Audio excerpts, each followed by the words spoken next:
Hello everyone, welcome back to my YouTube channel. അപ്പോൾ നമ്മുടെ ഇന്നത്തെ ഒരു വീഡിയോ എന്ന് പറയുന്നത് ഒരു കുഞ്ഞ് ഡേ ഇൻ മൈ ലൈഫാണ് കേട്ടോ. അതായത് ലയ ബേബി വന്നതിന് ശേഷമുള്ള ഞങ്ങളുടെ ഒരു ഡേ ഇൻ മൈ ലൈഫ് കാണിക്കാമെന്ന് വിചാരിച്ചു.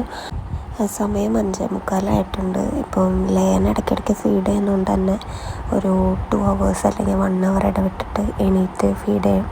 അപ്പോൾ അതുകൊണ്ട് നമ്മുടെ ഉറക്കമൊന്നും പ്രോപ്പറല്ല. അപ്പോൾ ഞാൻ ഈ വീഡിയോസും കാര്യങ്ങളൊക്കെ ഈ നൈറ്റ് ആണ് എഡിറ്റ് ചെയ്യലും വോയിസ് ഓവർ കൊടുക്കലൊക്കെ ചെയ്യുന്നത് കേട്ടോ. അല്ലാതെ എനിക്കിപ്പോൾ പ്രത്യേകിച്ച് വേറെ ടൈമോ കാര്യങ്ങളോ ഒന്നും ഇല്ലാത്തതുകൊണ്ട് ലയയുടെ കംഫർട്ട് സോൺ അനുസരിച്ചിട്ടാണ് ഞാൻ വീഡിയോസും കാര്യങ്ങളൊക്കെ എഡിറ്റ് ചെയ്യുന്നത്. നെറ്റ് ബെഡിലാണ് ലയനെ കിടത്താറുള്ളത്. പക്ഷെ ഇപ്പോൾ കുറച്ച് ദിവസമായിട്ട് പുള്ളിക്കാരിക്ക് അതിൽ കിടക്കാൻ വലിയ ഇൻട്രസ്റ്റ് ഒന്നും കാണിക്കണില്ല. അപ്പോൾ അവൾ അതിൽ കിടത്തിയാലും വാശി പിടിക്കും. അപ്പോൾ ഞാൻ എൻ്റെ അടുത്തേക്ക് ഇങ്ങനെ എടുത്ത് കിടത്തിട്ടു. പിന്നെ നമ്മൾ ഡൈപ്പറൊക്കെ കെട്ടിച്ച് കിടത്തുന്നത് കൊണ്ട് തന്നെ പിന്നെ ഡ്രൈ ഷീറ്റ് ഇടേണ്ട ആവശ്യമില്ല. അപ്പോൾ രാവിലെ ആകുമ്പോഴേക്കും പിന്നെ മേമ എണീറ്റിട്ടുണ്ടാവും. മേമയില്ല കേട്ടോ, ചിറ്റ എണീറ്റിട്ടുണ്ടാവും. അപ്പോൾ അവൾ പിന്നെ കുറച്ച് നേരം വന്നിട്ട് കളിപ്പിക്കും. കാരണം ഒരു 9:30 ആകുമ്പോഴേക്കും അവൾക്ക് ഡ്യൂട്ടിക്ക് പോകണം. അപ്പോൾ അത്ര നേരം അവൾ ഉണ്ണിയുടെ കൂടെ ഉണ്ടാവും. അപ്പോൾ അത് കഴിഞ്ഞ് അവൾ പോകാറാവണുണ്ട്. ഇപ്പോൾ ഒരു 8 മണിയൊക്കെ ആകുമ്പോഴത്തേനും നമ്മൾ ഏറുവെയിൽ കൊള്ളിക്കും ഉണ്ണീനെ. അപ്പോൾ ആ ടൈം കഴിഞ്ഞ് കഴിഞ്ഞാൽ പിന്നെ അവളെ ഞാൻ ഫീഡ് ചെയ്യും. അപ്പോൾ ഫീഡിങ്ങും കാര്യങ്ങളൊക്കെ കഴിഞ്ഞ് കഴിഞ്ഞാൽ പിന്നെ അവളെ കുറച്ച് നേരം വീണ്ടും ചിറ്റയിടയിൽ കൊടുക്കുമ്പോൾ ചിറ്റ നോക്കിക്കോളൂ കേട്ടോ. അത് കഴിഞ്ഞ് പിന്നെ ചിറ്റ ബിസിയാവും. കാരണം അവൾക്ക് പോകാനുള്ള ടൈമും കാര്യങ്ങളൊക്കെ ആവും.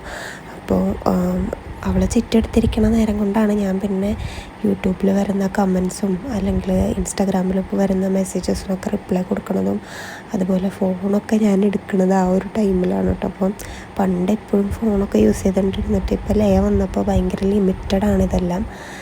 പക്ഷേ എന്താ പറയുക, ഇത് പുതിയൊരു ഫേസ് അങ്ങനെ ഞാൻ എടുക്കുന്നുള്ളൂ. അപ്പോൾ അത് കഴിഞ്ഞ് പിന്നെ ഞാൻ മോർണിംഗ് എൻ്റെ പരിപാടികളും കാര്യങ്ങളും പെട്ടെന്നാണ് എല്ലാം തീർക്കുക. ഞാൻ ബ്രഷ് ചെയ്യലും വാഷ്റൂമിൽ പോലൊക്കെ. കാരണം ഇവൾ വാശി പിടിക്കുമ്പോഴേക്കും എൻ്റെ പരിപാടികളൊക്കെ കഴിഞ്ഞിട്ടുണ്ടാവണം. അപ്പോൾ അത് കഴിഞ്ഞ് പിന്നെ രാവിലെ കുറേ നാളായിട്ട് ഇവളെ ക്യാരിങ് ആയിരിക്കണമുണ്ട് ബ്ലാക്ക് ടീ അല്ലെങ്കിൽ ടീ ഒക്കെ കംപ്ലീറ്റ്ലി അവോയ്ഡ് ചെയ്തിരിക്കുകയായിരുന്നു. അപ്പോൾ അവൾ പുറത്തേക്ക് വന്നപ്പോൾ ഞാൻ അതൊക്കെ കുടിച്ചു തുടങ്ങി കേട്ടോ. പിന്നെ അതേ കണ്ടില്ല, ഞാൻ പറഞ്ഞില്ലേ, ചായ കുടിച്ച് കഴിയുമ്പോഴേക്കും അവൾ വാശി പിടിച്ചു. അപ്പോൾ ഞാനത് അവളെ എടുത്തിട്ട് അങ്ങോട്ടും നടക്കുമ്പോഴേക്കും ബ്രേക്ക്ഫാസ്റ്റ് കഴിക്കാനുള്ള ടൈമൊന്നും ഇങ്ങനെ കിട്ടില്ല. പിന്നെ അമ്മ ഫ്രീ ആവണം. കാരണം അമ്മയ്ക്ക് ഇപ്പോൾ ഞങ്ങളെ മാത്രം നോക്കിയാൽ പോരല്ലോ, വീട്ടിലെ പണിയുണ്ട്. അപ്പോൾ അമ്മ ഫ്രീ ആകുമ്പോൾ പിന്നെ ഞാൻ ഇവളെ ഇങ്ങനെ ഒന്ന് ഉറക്കിയിട്ട് കിടത്താൻ വന്നപ്പോഴേക്കും അവൾ വാശി പിടിച്ചു. അപ്പോൾ അവൾക്ക് ബെഡിൽ കിടക്കാൻ താല്പര്യമില്ല. അതാണ്. അപ്പോൾ നല്ല ഇതായിട്ട് ഉറങ്ങിക്കഴിഞ്ഞാൽ മാത്രമാണ് അവളതിൽ കിടക്കുകയുള്ളൂ. അല്ലാന്നുണ്ടെങ്കിൽ ഇങ്ങനെ കിണുങ്ങി എണീറ്റുകൊണ്ടിരിക്കും കേട്ടോ. അപ്പോൾ ഞാൻ പരമാവധി അതിൽ കിടത്താനായിട്ട് ട്രൈ ചെയ്യുന്നുണ്ട്. പക്ഷേ പുള്ളിക്കാരി സമ്മതിക്കണില്ല. അപ്പോൾ ഞാൻ എടുത്തിട്ട് പിന്നെയും ഉറക്കിയിട്ട് കിടത്താണ് ചെയ്തത്. അത് കഴിഞ്ഞ് പിന്നെ അവൾ എണീറ്റപ്പോൾ അവൾക്ക് നമ്മളെ മൾട്ടി വിറ്റമിൻസിൻ്റെ ഒരു ഡ്രോപ്സും കാര്യങ്ങളൊക്കെ കൊടുക്കുന്നുണ്ട്.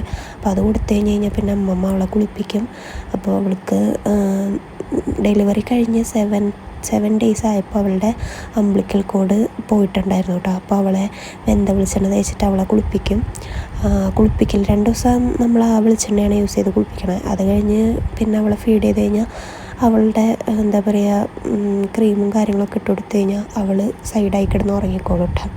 അപ്പോൾ പിന്നെ ആ ടൈം കൊണ്ട് ഞാൻ വേഗം പോയിട്ട് എൻ്റെ കാര്യങ്ങൾ തീർക്കാൻ നോക്കും.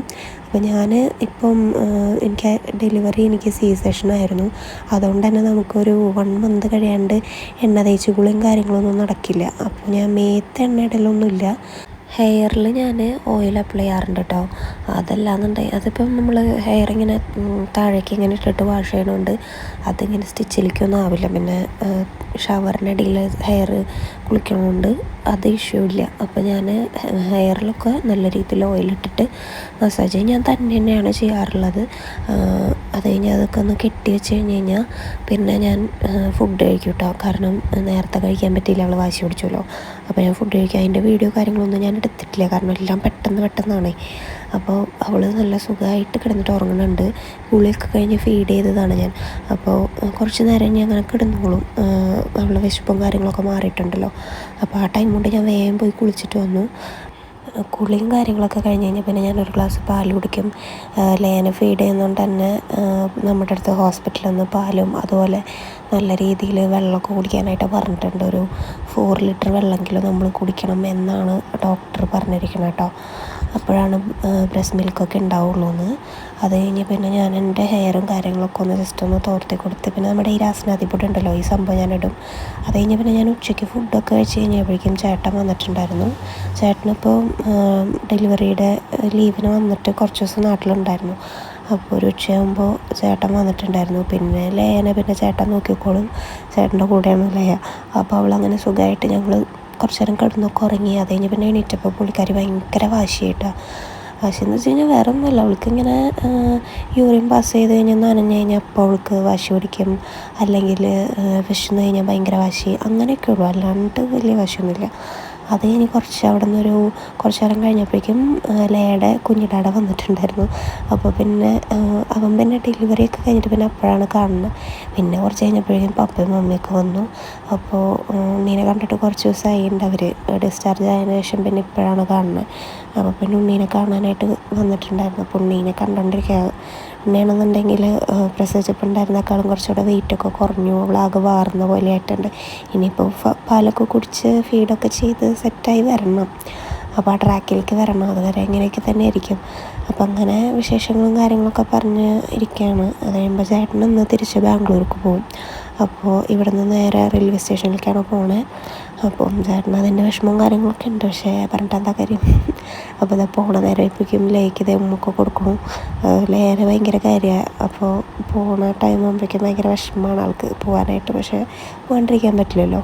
അപ്പോൾ അങ്ങനെ അവർ യാത്രയൊക്കെ പറഞ്ഞ് വീട്ടിൽ നിന്ന് ഇറങ്ങുകയാണ്.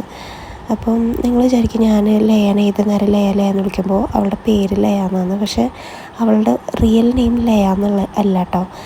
റിയൽ നെയിം നമ്മളിതുവരെ റിവീൽ ചെയ്തിട്ടില്ല. നമ്മളവളുടെ ക്രൈസ്നിങ്ങൊക്കെ വരുന്നുണ്ട്. അപ്പോൾ ആ ഒരു ടൈമിൽ നമ്മൾ പറയാമെന്ന് വിചാരിച്ചിട്ടാണ്, അവളുടെ ബാപ്റ്റിസത്തിന് പറയാമെന്ന് വിചാരിച്ചിട്ടാണ് നമ്മൾ ഇപ്പം ലയ എന്ന് ഞങ്ങൾ വിളിക്കണതാണ് കേട്ടോ. ലയ എന്നവളുടെ പേരല്ല.